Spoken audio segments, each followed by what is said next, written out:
দেশ এবং দেশের মানুষের স্বার্থ রক্ষার ব্যাপারে আমাদের কোনো মত পার্থক্য নেই।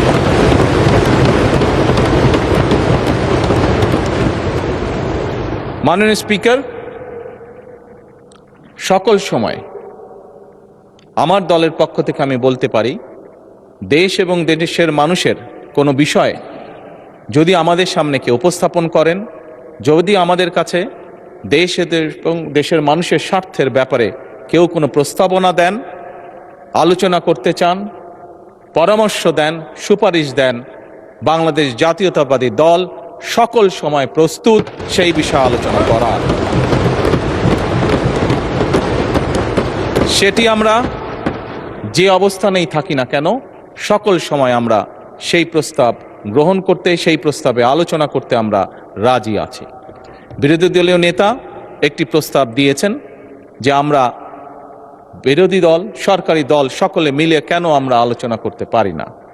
আমি সংসদকে অবহিত করতে চাই সংসদ নেতা হিসাবে যে অবশ্যই আমরা বিরোধী দলকে আমন্ত্রণ জানাবো, আমাদের অবস্থান থেকে আমরা বসবো, আমরা আলোচনা করব, আমরা ওনাদের প্রস্তাব দেখব।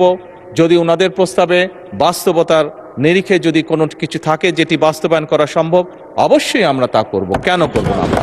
কারণ আমরা যে অবস্থানেই, যে এই ফ্লোরে যেদিকেই বসি না কেন, বাংলাদেশের মানুষ আমাদেরকে এখানে পাঠিয়েছে তাদের স্বার্থ দেখার জন্য। কাজেই বাংলাদেশের মানুষের স্বার্থ, যে আলোচনা করলে বাংলাদেশের মানুষের স্বার্থ রক্ষা হবে, যে কাজ করলে বাংলাদেশের মানুষের স্বার্থ রক্ষা হবে, ইনশাল্লাহ আমরা অবশ্যই সে কাজ করব।